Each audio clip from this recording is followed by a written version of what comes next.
مين غنډه پورې او ځلې بیا ویلې دي ټول به راوځي او خپل کفن به د سر نه تاو کوي او دا پھر راوځي ځکه چې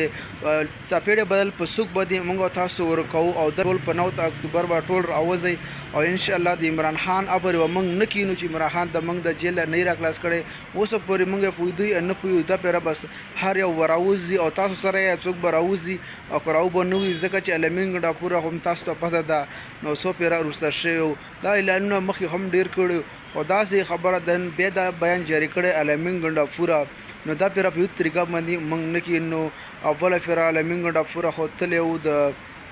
بلاهور دې ځای کې کم کرینکونه بوتلې هغه هدي ونیول شلو او دا بیا بېخه پخه اراده بیا هم کړې ده نو سواته به راځي او سوات له بیا ډېله جیل ته هلته ځي او له عمران خان له به راخلاصوي نو هو تاسو به سره یا د تاسو څوک وځئ او بل کمنټ وکړئ او ځکه چې د پی کې له به ټول خلکو هم ډېر ځي او بندوبست به علمین غنډه پوره هم کوي داسې به هم نه ځي او دا خبره کړې د هر سړی خپل کفن راوالی او د سر نه تاو کړی انشاءالله دا پرې عمران خان موږ تاسو لازمي راخلاصوو ویډیو مخکې ملګرو سره لازمي شریکه کوي په 9 اکتوبر به داسې جلسه وي او علمین غنډه پوره دا بیان کوو. والسلام.